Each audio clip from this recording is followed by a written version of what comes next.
There was for the initial test, having this seed supply and this kind of quantities that are visibility was difficult. That's why you have to do it with scale up. Yeah, I mean, so now the one that we are building is the full seed, but okay, the cost was because now it's €2 million, like $2.5 million to build this unit. In our facilities, we have to do it with the existing things that we have, the 3D printing, and to make it as cheap as possible. So we could do this €300,000 investment. Thank you. Right, thanks again. Go down to So our next speaker This is the is latest. Arash Ostovar, he's talking about optimizing alkaline metal attribution and rapid dielectric.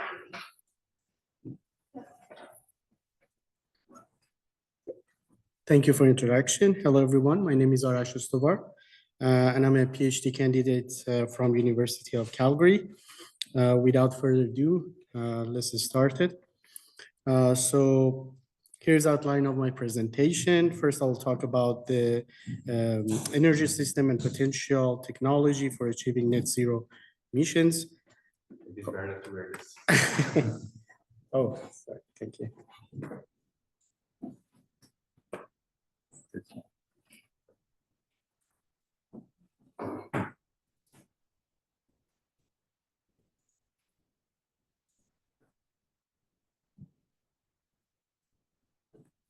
Okay. Now it's better, I guess. All right. So first, I will talk about energy system and potential technology for achieving net zero emission. Next, basically, I will discuss the classical two-step process for the direct air capture or point source capture. Then I'll cover different methods for regeneration solid sorbents. We use the solid rather than the liquid. That's previous speaker talked about that.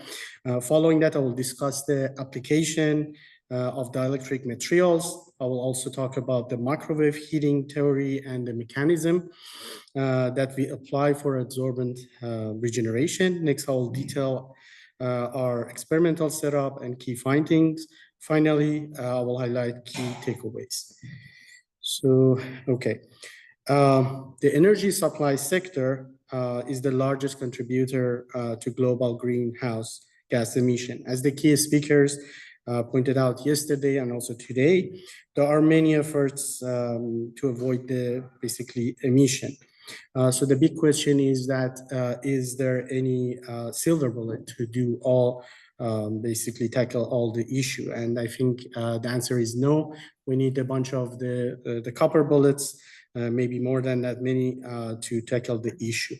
So beside all the avoided emissions, I think what we need is to carbon removal combined with that, and that will be the better solution forward.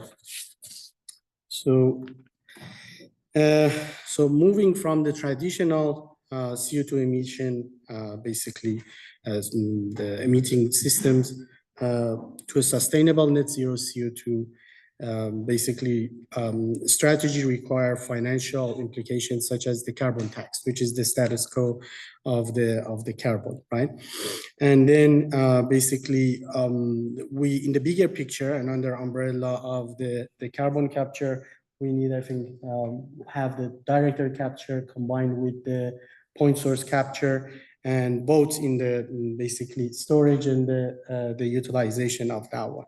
So this is the current point source capture. Basically, it could be categorized as a pre-combustion, capture during combustion, or post-combustion. There are different technologies such as absorption, chemical looping, calcium looping, cryogenic distillation, membrane, and many more. Same for the direct air capture, but the difference is that because we are capturing the lower amount of the CO2, we'll talk about the 400 ppm versus the 20 mole when we do the point source capture. We have a limited option more over there than I just categorize it as a LDAC, stand for liquid direct air capture, and then basically solid air capture. So let's shift gear here and talk about the two. When I talk about the two steps direct air capture or point source, what I mean. So in a very broad sense, when I talk about the two steps, I mean first, basically, we capture the CO2 by, let's say, by the liquid or by the solid, and then in the second step, we regenerate that one, and we take the CO2 out, and the solid or the liquid will be basically available to be reused. But the main challenge determine how much energy will be needed to regenerate the solvent adsorbent. So basically, for example, in the context of the direct air capture, depends on the technology can be used. The number could be from the 17 point up to 17.28 gigajoule for removing the ton of the CO2. And for the solid, this is a little bit more worse, and then it's about up to 18.75. So, but the point is, in this context, I'm more focused on the two-step process, and we use the solid rather than the basically the liquid. But the object is to have the solid that can cover range of the 300, 400 ppm to the 25 mole of the CO2 and capture all that. Then it could be used for the direct air capture as well as the point source capture. So classically, two methods have been used for regenerating, commonly known as a TSA, PSA. However, some new methods have been applied to be more efficient and basically the reduced amount of energy needed to produce ton of the CO2. And these methods, just ultrasound, magnetic particle heating, electrical swing, or microwave swing, and there are more also. But basically, in the last 2 years or so, we have been focusing more on the microwave swing, which has some benefits right off the bat. So one of them is basically the heating basically need less energy because it can heat the material directly. And other benefits I can highlight here is the energy saving arise because basically of an instantaneous control of the power. In the classical one, when you heat it up the system, the heat is in the system. If you get it off, it's a while to affect it, but with the microwave, you can stop it and instantaneously will affect. And in our research, we have been working on the two aspects of this microwave swing, the material aspect and the process optimization of that one. So first, let's talk about the material. Basically, material can be considered as three types to reflect with the microwave, basically. Could be conductor, could be dielectric, or could be insulator. So conductor basically could not get anything and it will reflect it and no penetration could happen. And good example of that would be the metal. In contrast, the dielectric material could adsorb it partially or totally and then generate some heat. And the good example of that, the classic is the water or could be zeolites. And there's some nanomaterial that will also be developed and we'll talk about that. And then insulator, which is the transport and could pass through the entire microwave and could not generate any heat. Could be a good example as a quartz or the glass. So another aspect in the dielectric basically material can generate heat energy by the two methods mainly, and would be the dipolar polarization or ionic conduction.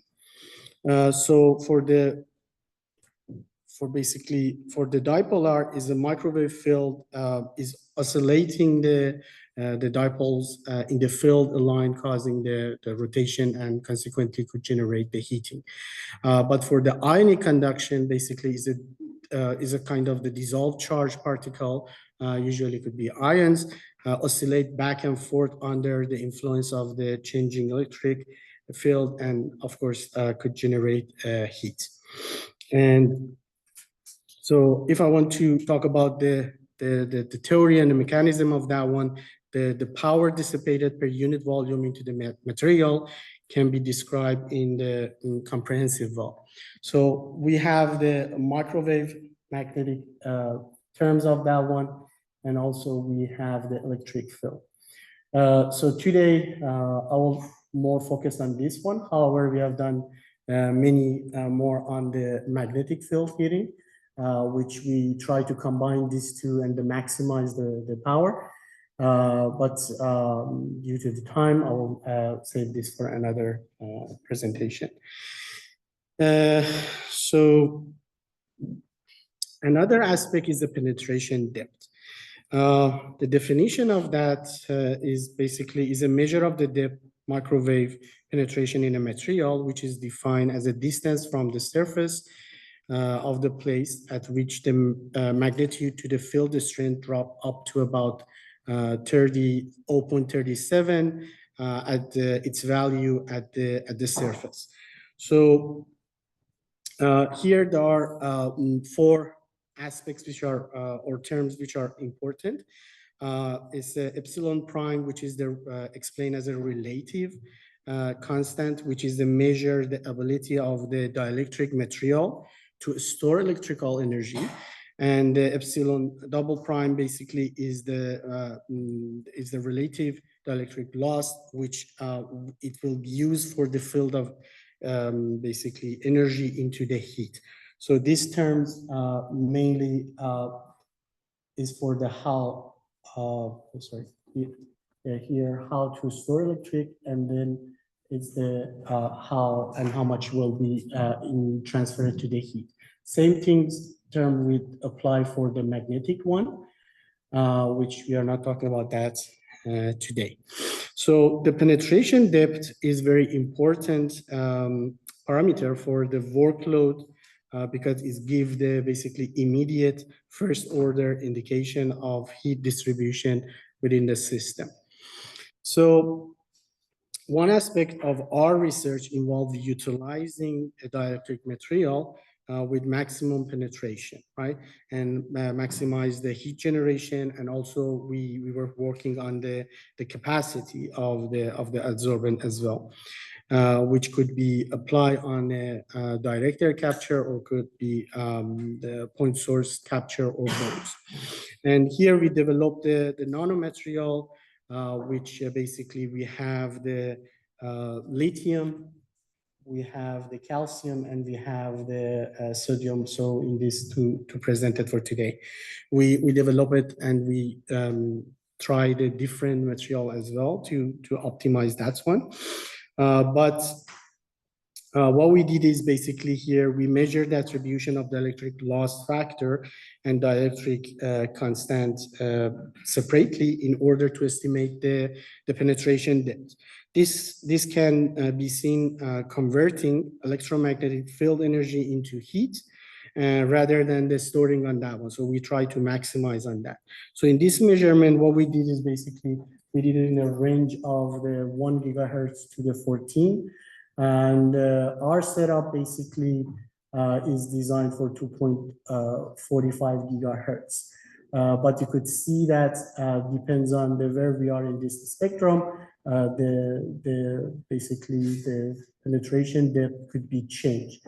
And as you could see for these materials that we had, the calcium has been maximized, and then the lithium, and then the sodium on that one.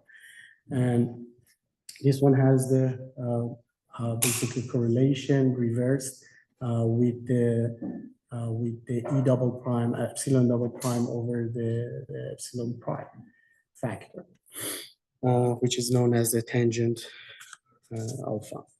So this is our experimental setup, which is the dynamic color breakthrough. We could use it. So we could take about the 300 ppm up to 25 mole, and recently we tested a little bit more of that as well. It's in the bench scale, and I think the way we tested is mainly with the mixture of the nitrogen and absorption of the CO2 over the nitrogen in the system. So basically, let's shift gear here and see some results. On the left graph here, basically, you can see the sample results based on the lithium one, breakthrough curve of that, where the CO2 absorbed over nitrogen, as well as the regeneration curve of that one. On the right graph, you can see the temperature profile, the regeneration. This example, for example, is up to, oops. Whatever. Okay, this example, what we did is maximize heat up to 150. Recently, we developed some more material which could be regenerated up to 100 degree as well. But the problem we had with the cycle, we done the stability of the material dissipated as we go on. We are working on that one to get it basically optimize on that one. But one aspect here I would like to highlight it is how fast this system can go from the, let's say, 25 to 100 or 150. So for example, for this specific material, it takes about 26 degrees or so per minute to heat it up the system. And we have different materials basically, which has the better performance on that. Another is this system can be categorized as the low operation temperature process. So here on the left graph, basically you can see the regeneration curve with the respect of the CO2 mole percent to the time, and the material can be regenerated up to 90% relevantly very fast. So when talking about the 90% of that one could be a very relevantly basically regenerated. On the right graph, you can see the regeneration pressure versus the temperature. A very interesting aspect of that one is the operating pressure of the system will be increased while we turn on the microwave. And that one will be dissipated and go down back to the normal as that 90% basically reached. And that one will help to flush the CO2 out of the reactor while we're doing the regeneration. So we don't need any medium or vacuum pump or whatever to flush this CO2 out. So that would be good enough to flush out the CO2 from the system. So another aspect here I would like to highlight is about the operating pressure of that one. So usually we run this about the 130 or 134 for 5 kPa, and it's a low pressure system in that sense. So here is a comparison basically between the three materials as we discussed, between the lithium, calcium, and the sodium. So we expected, so here on the left one is the breakthrough curve. We expected the lithium to be better in the performance, and the lab results proved that one, followed with the calcium and sodium. And on the regeneration part, basically calcium showing the better slightly regeneration in terms of the speed, mainly at the beginning under the 90%, followed by the lithium and the sodium. So between this material, lithium has edge over the others compared to the absorption capacity and the regeneration. So other things basically which is interesting is that, for example, for the calcium, we could heat it up the system up to 126 degrees C per minute. And this is 64 for sodium, and then is 26 per minute for the basically lithium, which is the basically one key feature. So another aspect is we could generate the CO2 with the high concentration. So we are not co-absorb this nitrogen with it. So up to 96% is the purity of the CO2 we could generate, depending on the different material. So in summary, so take home message from here basically is that this microwave swing adsorption is the process with the two steps process that can be used for the directed capture or post the point source capture or both. And then basically by utilizing the dielectric material and which can produce CO2 with the high concentration, with the low operation temperature and pressure, and basically requiring less equivalent energy compared to the conventional regeneration. And it could be considered as a very quickly heated up system. Here I would like to thank my supervisor, Professor Nassar, and his nanotechnology research group. And thank you for listening to my story. I'm happy to answer the question. What is the temperature of the microwave heat, maximum bed temperature of microwave heat, versus the temperature you would need if you use thermal heating to get the same CO2 removal from those materials? That's a very good question. So basically for the microwave, because we talk about the two aspects here. First temperature is, and then is the how much energy we spend. So for the conventional one, let's say, for example, for the material here I present, the temperature with the microwave, we need about 150. But if we go with the classical one, we need over 200 degrees C. And the energy we spend. That's right. That answers what I'm looking for. Okay. So that's why the microwave has the edge benefit over that one.